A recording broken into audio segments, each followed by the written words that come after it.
Hola, ¿qué tal? ¿Cómo están? Vamos a empezar una nueva clase de economía y vamos a empezar también la segunda parte del curso que a mi entender es la más divertida para todos. Ya vamos a dejar un poquito de lado la historia y vamos a empezar más a trabajar con los distintos temas que estamos acostumbrados a escuchar de economía y tratar de ir entendiéndolos de a poco, uno a uno. La clase de hoy vamos a empezar con lo que significa el modelo de oferta y demanda, que es quizás uno de los modelos más importantes de economía y puntualmente dentro de lo que es la microeconomía. La microeconomía, ustedes saben, es la porción de la economía o la rama de la economía que se encarga de estudiar los mercados y el comportamiento de los mercados. Por otro lado está la macroeconomía, que la macroeconomía se encarga de entender cómo es el funcionamiento de toda la economía en su conjunto. Así que vamos a trabajar, como les decía, con el modelo de oferta y demanda y el modelo y a partir de eso tratar de ver cómo funcionan los mercados y trataremos también de entender un poquito algunas cosas que generalmente vemos todos los días en la economía o vemos todos los días cuando actuamos en el mercado. Así que sin más preámbulos, vamos a empezar con la clase de hoy. Bueno, ¿qué es la oferta y la demanda? Para empezar a entenderlo, primero vamos a ver qué es la función de demanda, qué es la función de oferta por separado, y después sí vamos a ver cómo interactúan entre sí. Pero es importante que entendamos que son dos funciones distintas que hablan de personas distintas o de sectores distintos de la economía y que no están relacionados necesariamente, o sea, sí terminan relacionándose, pero el comportamiento de cada uno no necesariamente depende del comportamiento del otro. Entonces está bueno que vayamos viendo punto a punto, parte por parte, cómo funciona cada uno. Vamos a arrancar con lo que es la función de demanda. La función de demanda en principio está definida por la cantidad demandada de un bien. ¿Y qué es la cantidad demandada de un bien? Es aquella que los consumidores están dispuestos a adquirir en un periodo determinado. Fíjense que hablamos de cantidades que los consumidores están dispuestos a adquirir, no que adquieren efectivamente, no es la cantidad de bienes que compran, sino que están dispuestos a comprar de vuelta. La cantidad de bienes que se compran y se venden va a estar dado por la interacción de las dos. Yo voy a poder comprar tantos bienes como me vendan y tantos bienes como esté dispuesto a comprar también, ¿no? Entonces, de la conjunción de las dos cosas va a ocurrir la transacción en sí misma, pero la cantidad demandada de un bien va a ser la cantidad que los consumidores están dispuestos a adquirir en un determinado periodo de tiempo. Y eso lo que me va a generar va a ser una función de demanda que lo que me va a mostrar va a ser la relación que existe entre la cantidad demandada, esto que vimos recién, con el precio de los bienes. A distintos precios, distintas cantidades demandadas. Es casi obvio, pero lo vamos a profundizar en un ratito también. Por último, la curva de demanda no es ni más ni menos que la representación gráfica de esta función de demanda. Lo que hace es mostrar gráficamente la cantidad demandada de un bien a cada uno de los precios disponibles o posibles. Y acá hay algo que es muy importante. Fíjense que aclaramos que se mantienen constantes todos los demás factores. Esto es algo muy importante en economía. Los economistas hablan generalmente de una cláusula que se llama ceteris paribus. ¿Qué decimos cuando decimos ceteris paribus? Decimos todo lo demás permanece constante. Siempre en economía tenemos variables endógenas y exógenas. A ver, ¿qué significa esto? Las variables endógenas son las propias del modelo. Son las que pueden cambiar dentro del modelo. En este caso sería la cantidad y el precio. ¿Sí? Pero hay otras variables que no las analizo, que son externas y que inciden en lo que yo hago. ¿Sí? Que cambie alguna de esas otras variables va a cambiar mi función de demanda. Ahora, más adelante en esta clase vamos a ver cuáles son estas variables exógenas que pueden cambiar la demanda, pero en principio, cuando analizamos la curva de demanda, cuando analizamos la función de demanda, para no volvernos locos, porque no podemos todo el tiempo estar analizando y pensando que todo cambia a la vez, sí, pero si pasa esto y además pasa esto y además pasa esto y además pasa esto, nos volvemos locos y no podemos sacar ninguna conclusión. Entonces, lo que vamos a hacer es, primero vamos a considerar que todo lo que yo no miro permanece constante, no cambia, está dado y es así. Y una vez que determiné y pude ver cómo actúa el precio y la cantidad, cómo actúa lo que estoy analizando, ahí sí voy a empezar a variar esas funciones exógenas, esas cuestiones externas, para ver cómo me afectan a mi análisis. ¿Sí? De vuelta, primero analizo que todo es constante y después, una vez que vi cómo funciona todo con todo constante, voy empezando a cambiar uno a uno el resto de las variables de afuera para ver cómo cambia mi análisis. Entonces, dicho esto, vamos a ver cómo sería esto de la función de demanda. Como les dije, la función de demanda analiza precios y cantidades. Supongamos, estamos en una pandemia, estamos en una cuarentena, cuando empieza la cuarentena, una de las primeras cosas que pasó fue aumentaron los precios de dos bienes muy particulares. El primero es el alcohol en gel. Si ustedes se acuerdan en ese momento, cuando empezó la cuarentena, o quizás un poquito antes, el precio del alcohol en gel se fue por las nubes. Subió muchísimo el precio del alcohol en gel. Y el otro precio que subió muchísimo es el de los barbijos. Bueno, supongamos que estamos en el mercado de barbijos. Supongamos que un barbijo sale 800 pesos. ¿Cuántos barbijos la gente va a estar dispuesto a consumir? Pocos, seguramente pocos. Supongamos 10 barbijos. Ahora supongamos que el precio baja a 400. ¿Qué va a pasar? ¿Va a haber más gente dispuesta a comprarlos que antes o menos? Sí, claramente más gente. Supongamos que son 20 en este caso. ¿Sí? Ahora, vamos a bajar un poquito más el precio. Supongamos que vale 200 el barbijo. Cuando el barbijo vale 200, entonces la cantidad demandada va a ser aún mayor. En este caso será de 40 barbijos. Es decir, las personas van a estar dispuestas a consumir 40 barbijos si el precio del barbijo es 200. Si el precio del barbijo fuera 160, los consumidores estarían dispuestos a consumir 50 barbijos. Y así sucesivamente. Lo que termina pasando con esto es que yo lo voy a representar en un gráfico donde voy a tener el precio y la cantidad en los dos ejes y una curva que tiene una pendiente negativa. Si se fijan, la curva con pendiente negativa implica que a menores precios mayores cantidades o viceversa, a mayores cantidades menores precios. Hay algo que les suele hacer ruido cuando yo les muestro este gráfico. Probablemente cuando lo ven por primera vez no les llega a hacer ruido, recién cuando se ponen a estudiarlo y a verlo un poquito más en detalle empiezan a no tener claro esto. Fíjense, por eso se los voy a marcar ahora, fíjense que la cantidad está en el eje X y el precio está en el eje Y. ¿Por qué la cantidad está en el eje X y el precio está en el eje Y? Cuando lo que solemos pensar en general es que la cantidad demandada depende del precio. Digo, se los dije antes, a medida que baja el precio, la gente demanda más cantidades. Pero yo le estoy mostrando al revés, que en realidad lo que depende de lo otro es el precio. La variable dependiente, el eje Y, es el precio. ¿Por qué esto es así? Supongamos esto. Nos fuimos para atrás. Supongamos esto. ¿Cuánto estaríamos dispuestos a pagar por una botella de agua si estuviéramos en el medio del desierto? A ver, situación. Nos vamos de viaje a Marruecos, se acabó la cuarentena, se acabó la pandemia, mientras tanto viajemos por lo menos en la imaginación. Nos vamos a Marruecos de viaje y nos tomamos un tour al Sahara, vamos en micro, nos bajamos del micro, nos ponemos a sacar fotos, nos vamos atrás de una duna. Cuando volvemos, nos demoramos 5 minutos más, cuando volvemos resulta que el micro se fue.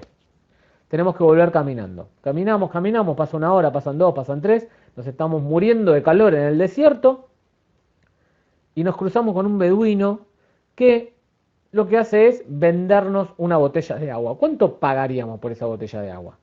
Todo lo que tendríamos. Claramente todo lo que tenemos te lo doy por una botella de agua. Mi reino por un caballo, diría alguien. Sí, digo, todo lo que tenemos lo pago por una botella de agua porque me estoy muriendo hace 5 horas que estoy caminando en el desierto. Bien, le compramos la botella de agua, nos tomamos la botella de agua, caminamos 2 horas más, tenemos algo de la botella de agua porque la estamos regulando, 1 hora más caminamos, nos encontramos con un segundo beduino que nos quiere vender una segunda botella de agua. ¿Se la compramos? Y probablemente sí, si nos quedó algo de plata probablemente sí, pero ¿cuánto estaríamos dispuestos a pagar? probablemente estaríamos dispuestos a pagar mucho menos que en la primera. ¿Por qué? Porque ya no tenemos tanta sed, porque ya tenemos una botella encima, porque el beneficio, la utilidad que me va a representar esa segunda botella a mí, ¿se acuerdan del valor de uso que hablaba Smith? Bueno, el valor de uso que tiene esa segunda botella para mí va a ser menor que el primero. La utilidad que va a representar esa botella de agua para mí va a ser menor que la primera. Entonces, el precio que los consumidores están dispuestos a pagar depende, dice una escuela, que es la escuela neoclásica, y dentro de la escuela neoclásica los marginalistas. Lo que dicen los marginalistas, decía, es que el precio que los consumidores están dispuestos a pagar depende de la utilidad marginal del bien. ¿Qué es la utilidad marginal? La utilidad que representa para cada uno de los consumidores comprar un bien más. La utilidad de la primera botella es, o la utilidad marginal es, cuánto me representa la primera botella que compro. Ahora, una vez que tengo la primera, cuánto me representa la segunda botella, que va a ser más chico. Y una vez que tengo dos botellas, la tercera voy a pagar mucho menos. Bueno, ¿por qué? Porque la utilidad va a ser menor. Por eso el precio, a medida que yo demando más cantidades, el precio que estoy dispuesto a pagar va a ser cada vez más chico. ¿Qué pasa con el lado de la oferta? Y básicamente es lo mismo, pero al revés. La oferta es primero, la cantidad ofrecida de un bien que es la cantidad que los vendedores o los productores están dispuestos a vender en un periodo determinado. ¿Sí? De vuelta, que estén dispuestos a vender, no que vendan efectivamente. ¿Qué me muestra la función de oferta? Y la función de oferta lo que me muestra es la relación que hay entre la cantidad ofrecida y el precio. Igual que la función de demanda. Y por último, ¿qué es la curva de demanda? Y lo mismo que antes. No es más ni menos que la representación gráfica de esta función de demanda, manteniéndose constante todos los demás factores. Bien, entonces, de vuelta, precio-cantidad. Arranco con 160. Plena pandemia, arranca la cuarentena, está todo el mundo loco buscando barbijos. ¿Cuántos farmacéuticos se les ocurre que están dispuestos a vender el barbijo a 160 pesos? Probablemente pocos, 30, supongamos. Ahora, si sale un poco más caro, ¿cuántos están dispuestos a venderlo? ¿Más o menos? Más, claramente más, 40, por poner un ejemplo. Y si sube a 400, y van a ser más todavía, supongamos 60. Y si sube a 800, más todavía, 70. Entonces, fíjense que a medida que el precio sube, la cantidad sube. Si vemos la representación gráfica, vamos a ver que es absolutamente al revés que en el caso de la demanda. A medida que aumentan las cantidades, aumentan los precios. O viceversa, a medida que aumenta el precio, aumentan las cantidades. Nuevamente vamos a ver que el precio está en el eje Y, la cantidad está en el eje X. ¿Por qué pasa esto? Bueno, hay una respuesta también para esto. ¿Se acuerdan de lo que vimos la clase pasada sobre Ricardo, que hablaba de los rendimientos marginales decrecientes? ¿Se acuerdan que cuando vimos el tema de los rendimientos marginales decrecientes habíamos puesto un ejemplo que era el de la fotocopiadora del colegio? Bueno, vamos a retomar ese ejemplo. Tenemos un trabajador en la fotocopiadora del colegio con una máquina fotocopiadora que hace 100 copias. Supongamos que ese trabajador hace 100 copias en una hora. Supongamos que ese trabajador gana 100 pesos por hora. ¿Cuánto va a valer cada copia? Supongamos que el costo de lo que sale la fotocopiadora o la parte asignable a cada fotocopia de la fotocopiadora es despreciable. Supongamos que el papel me lo regalan. Supongamos que el único costo que hay por producir es el sueldo del tipo. ¿Cuánto me cuesta cada fotocopiadora? 100 copias dividido 100 pesos, 1 peso cada copia. Bien. Ahora, tenemos el tipo, tenemos el muchacho o la muchacha atendiendo a la fotocopiadora que hace las 100 copias, contratamos a uno o una más. Vamos a gastar 200 pesos. ¿Cuántas copias van a hacer? Habíamos dicho, ¿se acuerdan con el tema de los rendimientos marginales decrecientes? Que van a hacer más copias, pero no van a hacer 200 copias. ¿Por qué? Porque puede pasar esta situación que vemos acá, que uno esté esperando que otro que el otro termine de usar la fotocopiadora. Entonces, en definitiva, ¿cuántas copias harán? Pongamos un ejemplo, 160. Si hacen 160 copias y nosotros gastamos 200 pesos, entonces cada copia nos costará 1 peso con 25. Fíjense que el costo aumentó. Entonces, como consecuencia de esto, del rendimiento marginal decreciente, podemos decir que el costo marginal es cada vez mayor. Y en definitiva, el precio y acá hay un error, que los productores están dispuestos a cobrar, vamos a corregirlo, que los productores están dispuestos a cobrar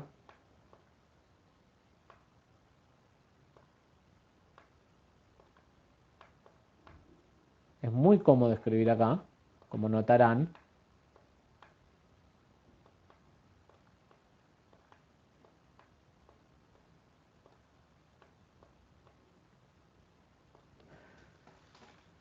El precio que los productores están dispuestos a cobrar depende del costo marginal. Es decir, el costo que cuesta producir una fotocopia más, o una nueva fotocopia. Sería el costo de la última unidad de tierra, decía Ricardo, o en este caso el costo de la última fotocopia que produzco. Como el costo marginal es creciente, el precio del bien es creciente a medida que aumentan las cantidades. Bien, tenemos la demanda, tenemos la oferta, vamos a juntarlas. La demanda por un lado y en el mismo gráfico, ya que estamos, metemos la curva de oferta. Como una decrece y la otra crece, vamos a tener una cosa parecida a esta, donde en un punto, que en nuestro ejemplo es en 40 unidades y 200 pesos, se cruzan. Ese punto lo llamamos punto de equilibrio. ¿Por qué punto de equilibrio? Porque la cantidad demandada es la misma que es ofrecida. Entonces, digo, si se ofrecen menos cantidades que las que se demandan, lo que va a pasar es que va a tender a aumentar el precio y va a tender a aumentar las cantidades hasta llegar al punto de equilibrio. Lo mismo al revés. Si se ofrecen más de las que se compran o las que estamos dispuestos a comprar, entonces lo que va a tener que pasar es que los que producen van a tener que ir bajando cada vez más el precio y van a tender a ofrecer cada vez menos cantidades hasta que la cantidad que se ofrece y que se demanda es la misma. Por eso, cuando llegamos a este punto donde las dos curvas se cruzan, estamos hablando de un punto de equilibrio. Ni los productores van a tender a ofrecer más de lo que ya ofrecen, ni los consumidores van a tender a demandar más de lo que ya demandan, excepto que cambie algo de afuera, de vuelta. Todo esto es considerando que no cambia nada. Entonces acá vamos a ver dos grandes sectores del gráfico, un sector por debajo y un sector por arriba. Si se fijan, el sector que está marcado de violeta, para un mismo precio, supongamos 100, la cantidad demandada es mucho mayor a la cantidad ofrecida. Se demandan cerca de 70 unidades y se ofrecen cerca de 10. ¿Qué pasa? Faltan unidades. Se ofrecen menos de lo que la gente está dispuesta a comprar. Entonces, ¿cuál es la consecuencia de eso? Escasez. Hay un exceso de demanda. Si nos vamos a la parte amarilla, lo que va a pasar es que se ofrecen muchas más unidades al mismo precio de las que se demandan. Entonces lo que va a haber es un excedente, un exceso de oferta. Se produce más de lo que efectivamente se vende. Bien. ¿Por qué? Porque lo que efectivamente se vende no es ni más ni menos que la menor de las dos. En el caso de la escasez se venden todas las unidades que se producen. En el caso del excedente se venden todas las unidades que se demandan. Piensen un rato y van a ver que llegamos fácilmente a esa misma conclusión. Entonces, el punto intermedio lo vamos a llamar punto de equilibrio. Es el punto donde se cruzan las dos funciones. Ahora, dijimos, todo esto sí permanece constante, no cambia nada de afuera. Pero el comportamiento de los consumidores, el comportamiento de los productores puede cambiar. Entonces, ¿qué pasa si el comportamiento de los productores, el comportamiento de los consumidores efectivamente cambia? Bueno, vamos a parar un rato, vamos a descansar un rato, vamos a parar este video y en el segundo video seguimos hablando de este tema.